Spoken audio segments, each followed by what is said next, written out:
Hi, John. I appreciate the chance that we have to get together today. I don't know if there's something or not that we have that will help you, but I'll go through the areas that we work in, areas such as increasing your cash flow, decreasing your debt, reducing your taxes. We also specialize in life insurance and annuities and how they can possibly shave years off your potential retirement date.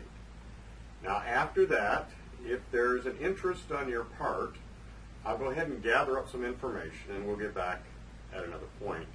And we'll go through some specifics. Now, John, there's nothing to buy today. So just sit back and relax.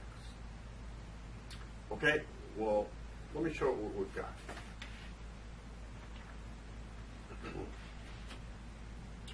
Federal Financial Group is a national company representing several A-rated insurance companies and other financial institutions with billions of dollars in assets, some of which have been in business for over 100 years.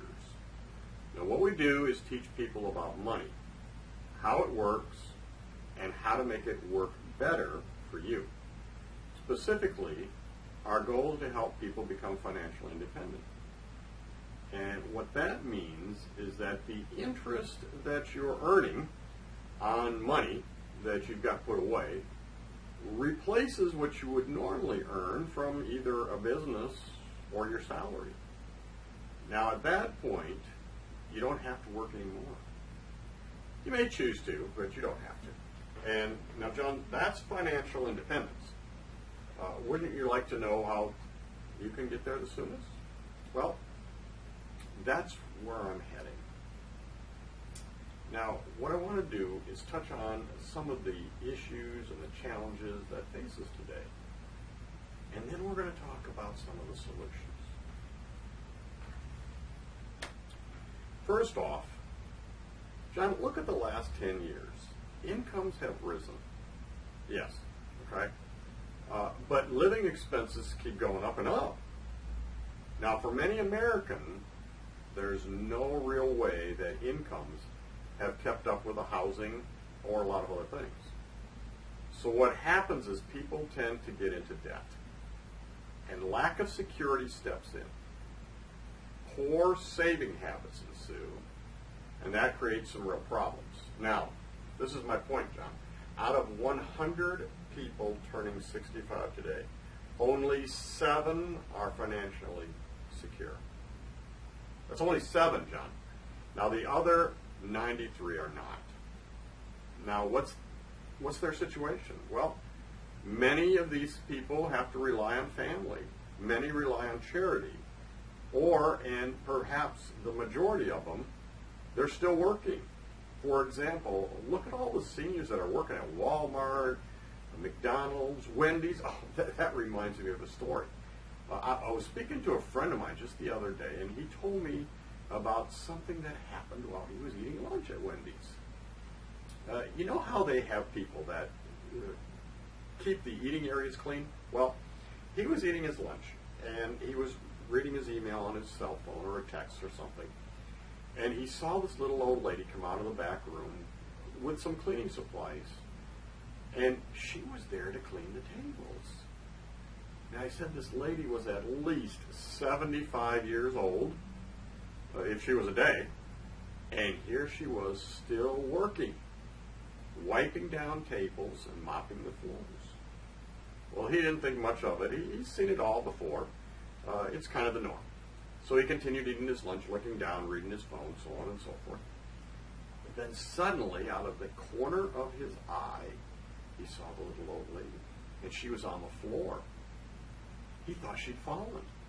He started to get up and go help, but then he noticed that she hadn't fallen. She was on the floor on purpose. She was on her hands and knees under one of the tables. And what was she doing? She was scraping gum from the floor using a putty knife. Now, John, she wasn't down on the floor on her hands and knees scraping that gum off of that floor because that was her hobby or she wanted to do that. She needed the money. as a lot of seniors do nowadays. Now, what about some of these solutions? What we do is we work in areas involving 7 steps to help build your financial future. We weave these steps together to help people increase your cash flow, to get out of debt, reduce taxes, retire as soon as possible if it's up there. Now, the goal here is to obtain financial independence much quicker. So what I'm going to do is rip through these real quickly. Now, stop me if you have any questions. But keep in mind any specific areas that you have the biggest need in or the biggest priority. And then we can develop a strategy later on. Now, step 1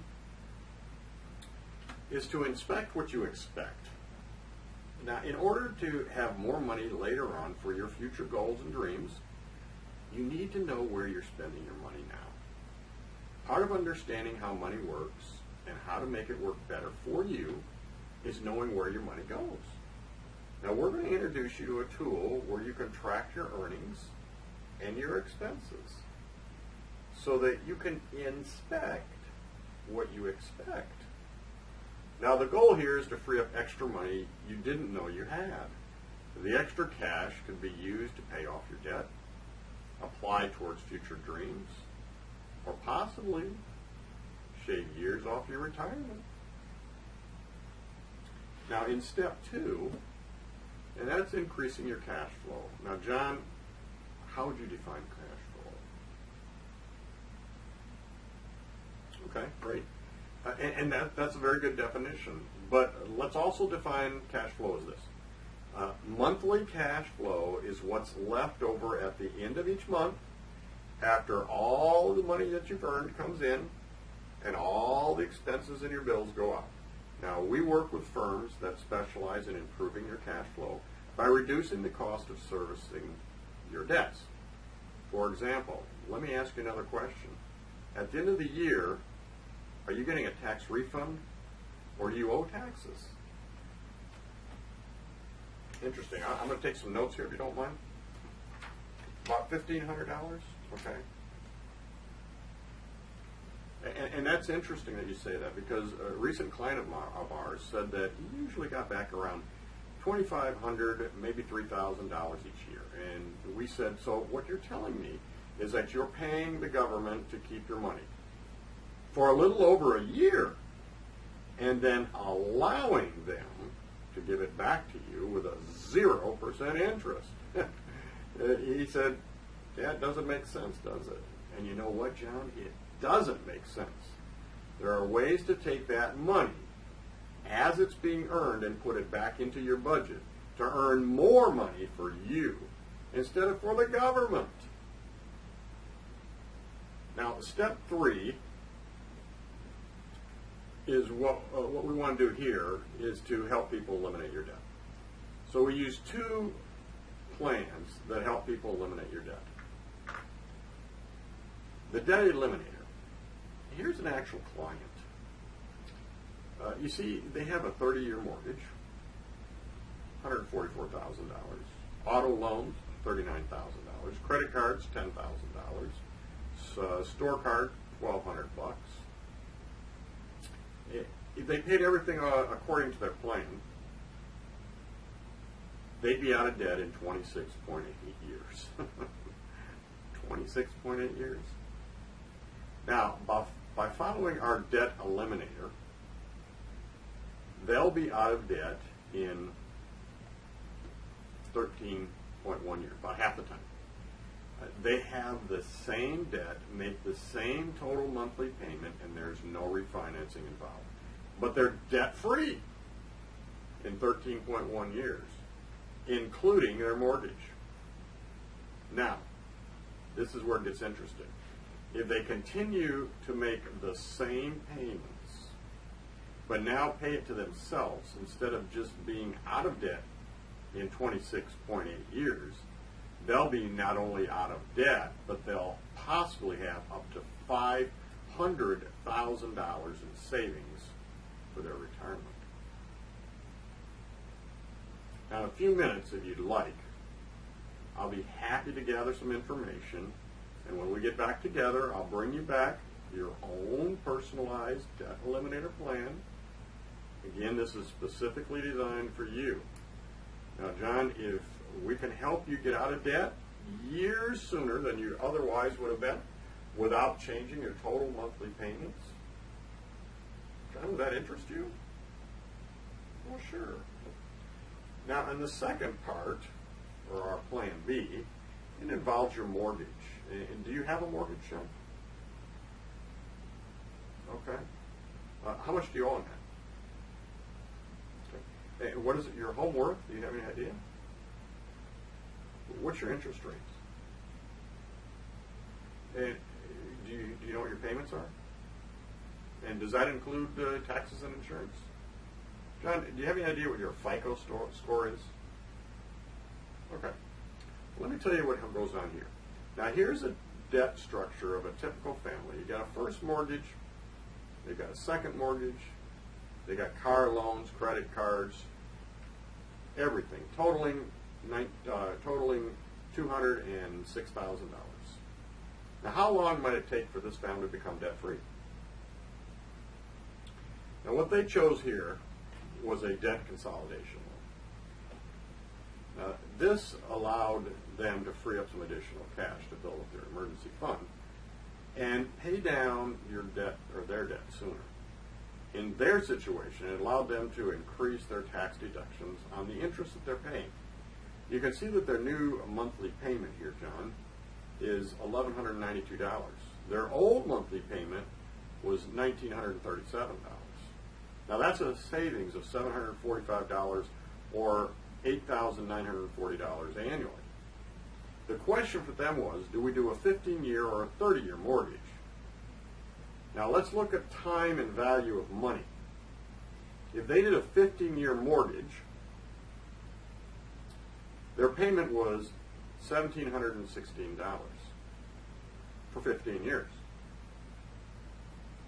Then once out of debt, they put that $1,716 away each month into savings.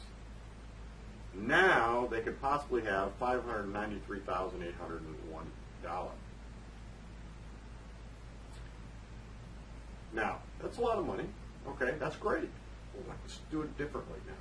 If they did a 30-year mortgage, their monthly payment is $1,192.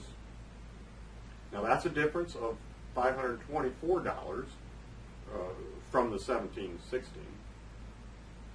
And now they could possibly have $780,000,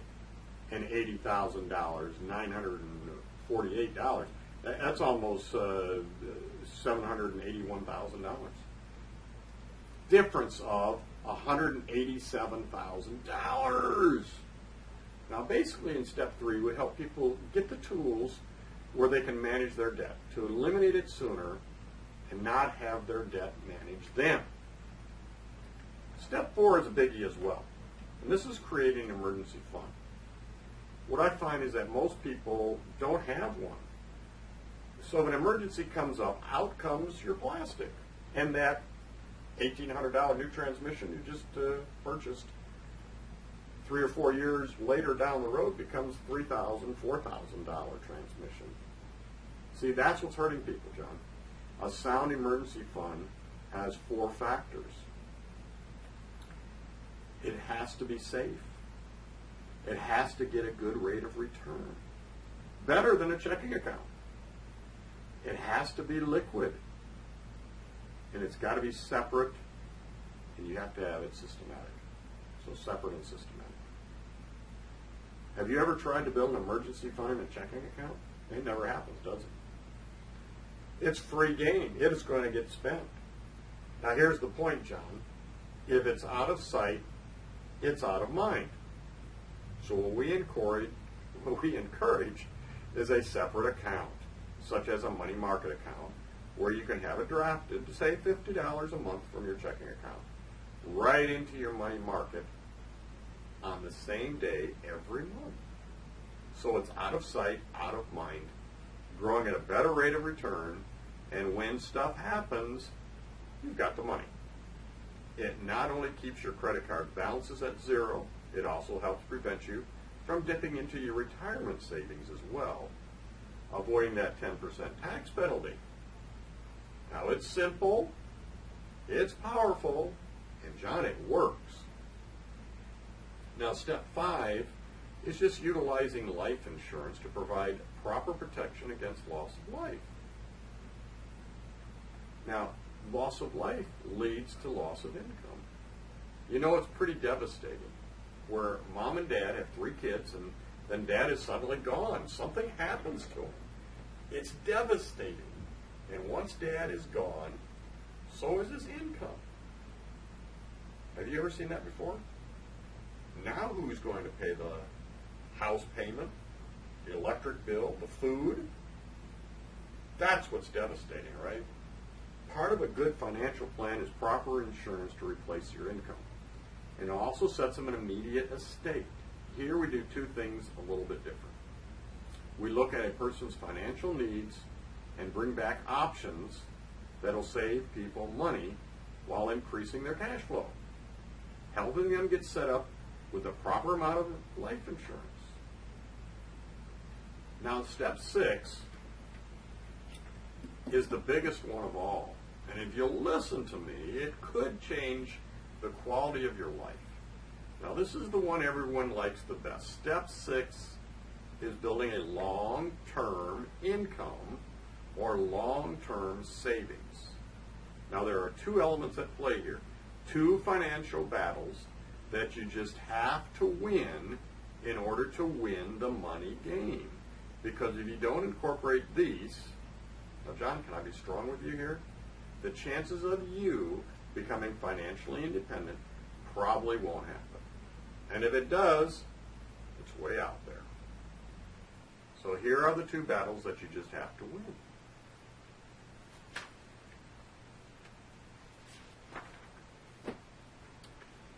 Number 1 is your inflation battle. And you're going to see why in just a minute. And number 2 is your tax battle. Because it's not what you make, it's what you keep. Taxes will hurt you if you're not careful. Let's talk about the inflation first. John, have you ever heard about the rule of 72? Well, let me explain it to you. It's very interesting now. Whatever interest rate you're saving, say 4%. Now, you'll divide that into the number 72. And that'll tell you how many years it'll take for your money to double. It comes out to 18 years. So every 18 years, your money's going to double at 4%. Now here's the example. Let's say you have $100 and it's earning 4%. If you leave it in and it just grows at 4%, now in that 18 years, it's going to be $200, right? Now what happens in another 18 years after 4%? Right, it's going to be $400. Now here's the problem. That's 36 years. Now, will $400 buy what $100 buys now in 36 years? John, that's inflation. If people are saving, then where are they saving? Banks, credit unions, fixed accounts? Where? They're probably not even getting 4%. You can see what's happening.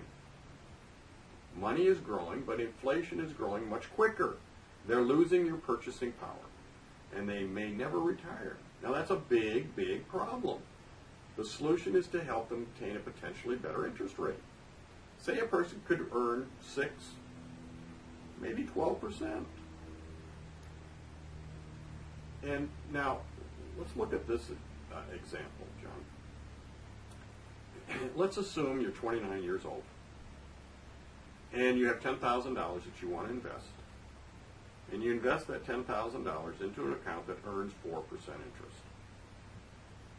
4 into 72, we already said, was 18. So every 18 years, it's going to double. So in the first time, it's going to double to 20%. or $20,000 rather, and the second 18 years is going to go to $40,000.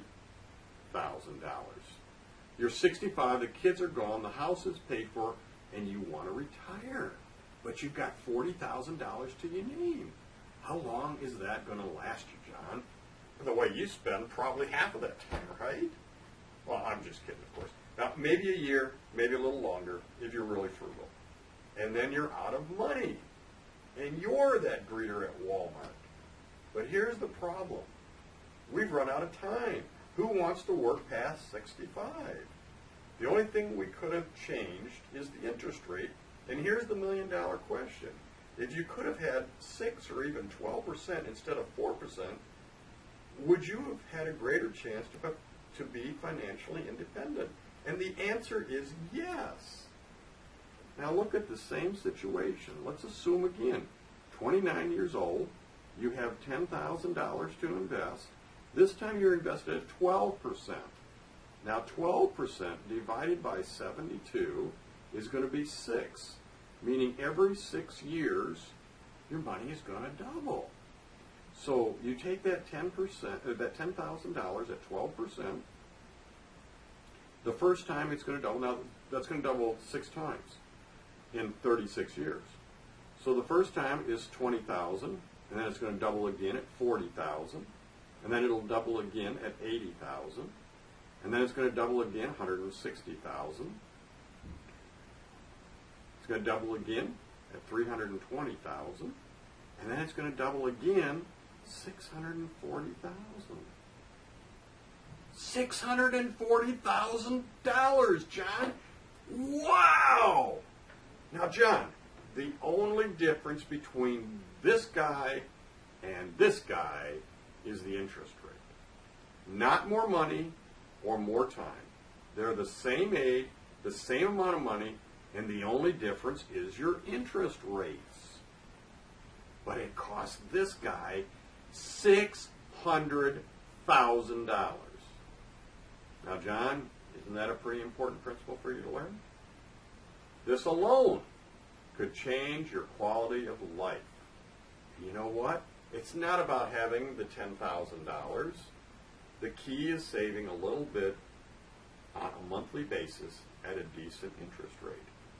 If you save for you at a decent interest rate, there may be a time where you'll not be out earning your money. But your money is going to be out earning you. And that's pretty awesome stuff, huh? So again, the million-dollar question is, where can I get a decent rate of return but yet have protection of principal where you're not actually guaranteed to lose any of your money? Now, John, actually there are 3 different strategies that I want to show you here. And I'm going to give you a synopsis on each one, and you tell me which one makes the most sense for you so that I know which is suitable for you when we get back together again.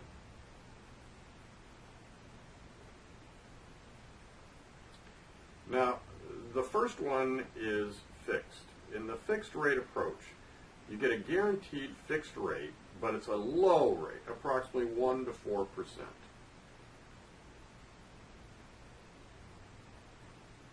Maybe 3%, maybe less.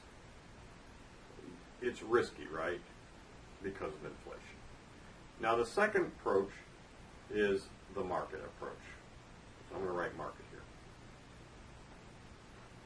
And this is going to be your stocks, mutual funds, where your 401 is parked.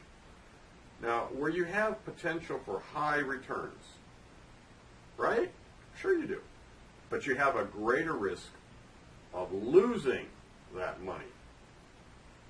And a lot of people have lately because it's been pretty dicey. Dow's been up and down. Finally, the third way is what's called the index strategy. Now, this is where all of your principal that you've saved is protected.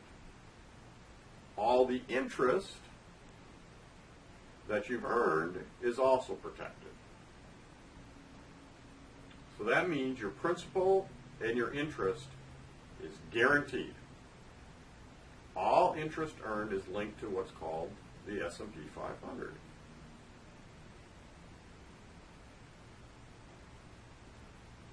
Which for the past 25 years has averaged almost 10% a year.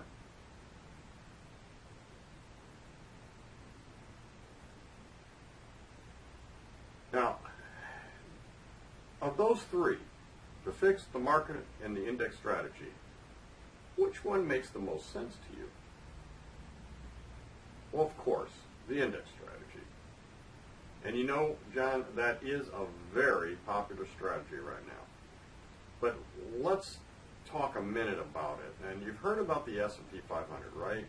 S&P 500 stock index is the 500 most widely held companies in the United States, representing over 100 industry groups, such as technology, healthcare, utilities, etc. In fact, the S&P 500 represents almost 70% of the total domestic equity market capitalization, about 70% of the American economy. But get this, the S&P 500 has averaged almost 10% in the past 25 years. Now, if you had invested in the S&P 500 25 years ago and averaged almost 10% per year, you'd be pretty happy, right? Now, when we get back together, if we have determined that an index strategy is suitable for you, I'll then explain the specific products, the costs, the floors, the caps, other terms and conditions. But for now, John, let me give you an overview of the index strategy and how the interest crediting works. All interest earned is linked to the S&P 500, as I already said, up to a cap, for example, around 12%, but without any of the downside risk associated with putting money directly into the stock market. So you see, your money is protected from any market loss. At the same time, you participate in the growth of the S&P 500, again, up to a cap of around 12%, with the protection from any downside market loss. Now, that should be pretty important, don't you think? John, here's an example. Let's say that a few years back you contributed $10,000 in the index strategy. And let's say the first year it went up 10%. Now it's grown to $11,000. Let's say the second year grew another 10%. Now it's at $12,100. However, in the third year, S&P loses 20%. It's possible, right? Absolutely. In fact, it's happened. But now instead of your account value dropping down 20%, which is actually $9,600, it remains at, remember, you don't lose any money, remains at $12,100. So you see why the index approach is quickly becoming one of the most popular. One of the best ways to win the rate of return and inflation battle is to be able to get potentially higher growth, yet protect your principal from any downside market loss. But John, you can't just win the rate of return battle and forget about your taxes. In fact, I'm going to show you an example that'll just blow your socks off. It'll shock you on how important it is to employ both the rate of return battle and the tax battle. Let's say 30 years ago, there was a guy, he was 30 years old, and he wanted to have $1 million when he turned 60. Now, he didn't understand any of this. So he just goes into the bank and says, Mr. Banker, what do I need to save every month for 30 months so that I can have $1 million? Now, I don't think you remember, but back, I don't know, 30 years ago, you could get 5% interest rates on returns. But not now. We're struggling to get 1%. Well, the banker figured it out and said, you know what you need to do, and you know what you need to put away? You need to put away around $1,600 a month for 30 years at that 5% interest rate. and that'll get you your $1 million. Well, he was totally discouraged, and he left the bank, and he never saved a dime. Now, he's the greeter at Walmart. We've seen him, right? Yeah. Now, what if we could have taught him how to win these two battles? The rate of return and the tax battles. Look at how it drops that number. It's almost unbelievable. Let's win one of these at a time. Now, the first we're going to win is the rate of return. Let's say we could have averaged 10% instead of the 5%. It takes the number all the way down to around $900 a month. However, John, can most people save $900 a month? No, probably not. However, that is $700 less than this guy here. And that's significant, right? Now, what if we could have him put it away where it can't be taxed while it grows? So with a tax deferral, what does he have to put away? Around $400 a month. Now, John, do you know people that can put away $400 a month? Yeah, a lot of people can. Maybe you could even do that. Hey, you're blowing that now, right? No, I'm just joking with you. See, to a lot of people, that's not a big deal. See, it's not so much putting away a ton of money. It's about putting away what you can at a decent rate of interest, reducing your taxes, and avoiding any loss of principal. In fact, in step 6, when we're done, a person knows how and when they'll be potentially financially independent. And if we do it right, we can literally shave years off of your retirement date. Isn't that neat, John? Well, let me ask you this. If you were financially independent right now, and you had enough money in your nest egg so that every month you had enough that you didn't have to go to work anymore, what would you and your wife be doing? What are your big dreams? What are your goals? What, John, would you be doing now? Yeah, I'd like to travel too. That's great. Now think about it. If you were financially independent, you have the options. And that's the point. You can do what you want, when you want, how you want. In fact, it was interesting. The other day we went through what's called the implementation phase with a client. Now that's our second visit when we come see you. And the wife got very excited. She gets up and she says, you know what? I could go knocking on door to door and ask each one of my neighbors when they're going to be financially independent. And you know what? They wouldn't know. But I do. You know what? At that time, she and her husband became one. The light bulb came on because they knew what their dreams were and when it was going to happen. And it was so exciting for them. Now, John, that's step 6. The last step is your estate planning. A lot of times using a trust, so upon death, you can leave a legacy instead of headaches and possibly tax burdens for your survivors. Now, this step shows you how a trust helps you avoid probate and protect against liabilities. Also, the importance of having a will, a living will, power of attorney, those kind of things. Are you concerned about who will make medical, legal, and financial decisions for you if you're unable to?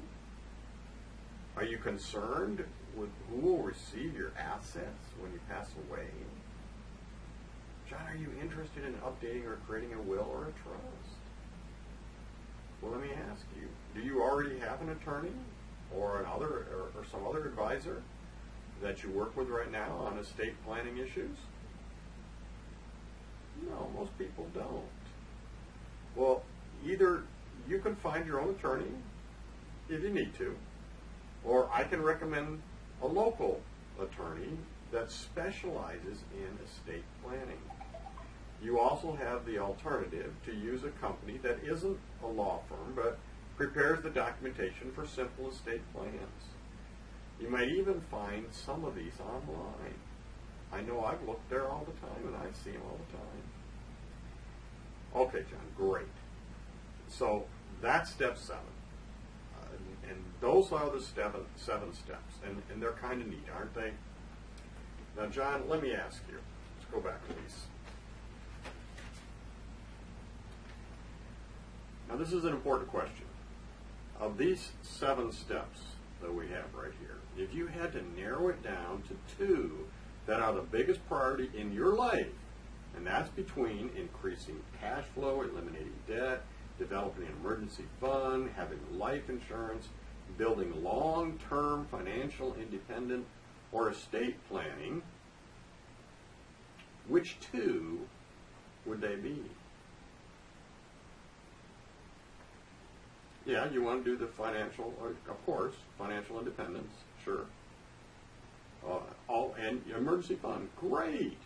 Those are great choices.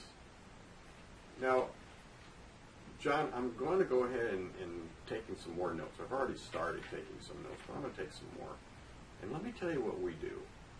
We do what's called a financial needs analysis so that we can make sure that the products that we offer are suitable to you. And in a second, I'll ask you a few questions to help determine your needs and what your goals and your dreams are. Then I'll take this back to the office where we have a sophisticated software program, and I'll input your information and it will help us develop a plan of attack specific around your specific needs and help you to become one thing that's financially independent the soonest. It's so cool. It's so often, John. Now, let me tell you the cost of this. Now, John, when I come back, we're going to visit your home, right? And what I'm going to expect is hot chocolate chip cookies, fresh out of the oven, that you baked yourself personally. Tall glass of milk. Doesn't that sound good? Well, I'm just kidding, of course. You know, you were getting a little serious there, and I just had to say it. So let me explain how we're really going to get paid. The companies that we link up with pay our commissions, so you won't be billed for any services rendered by us. So it's a win-win scenario. However, the information that I bring back to you will only be as accurate as the information that we put in. So work with me here, John, because we're talking about your financial future. And if we can do this right, we can potentially save years off of your retirement date. Now, the first 3 or 4 questions are yes or no answers. I can't have a maybe. This will help me with your short-term and your mid-term goals and where we're heading. Now, for starters, in the next 2 or 3 years, do you plan on making a major purchase? Oh, okay. How about you plan on buying a new home? Are you going to be paying off a bunch of credit cards? Okay, great. How about an emergency fund? Do you have an emergency fund now? Would you like to build one of those? You know, John, this is going to be so often. And when we get back together in a day or two, John, it looks like we've got around $200 that we can work with. And man, when we get back together, we're going to have a crystal clear picture of how and when you can potentially be totally financially independent. And that's fulfilling your dreams and your goals. You are going to love this, John. But you're going to need, you're going to need to listen. And I'm going to need to spend some time on this because I know you're serious, so I'm serious. All right? John, this is going to be awesome. This is going to change the quality of your life. And John, you're going to hold me big, believe me. Now, it's very important that we build upon what we've talked about today. So we need to set up a time within the next 24 to 48 hours, the next day or two, But if we have to go clear back into next week, I may have to go over most things and not everything that we've just covered. So we need to get back together as soon as we can, because we're talking about your life here. So with that in mind, let me get out my schedule, and let's see what's your schedule. We can work things out. Now, John, it looks like I've got something around 5 o'clock tomorrow afternoon. Would that be okay? About the same time that we did today. Great. So tomorrow it is. Now, I've got just a couple more real quick questions before I leave. First off, when I come back tomorrow, if I can show you a plan that meets your needs and that you're comfortable with, is there any reason why we couldn't do any business? Great. Now, John, after we do business, is there any reason that you wouldn't feel comfortable providing the names of a few people that you feel could really benefit from our services in the same way that I'm going to help you? Great. Now, John, thank you very much for your time. I do look forward to seeing you tomorrow afternoon.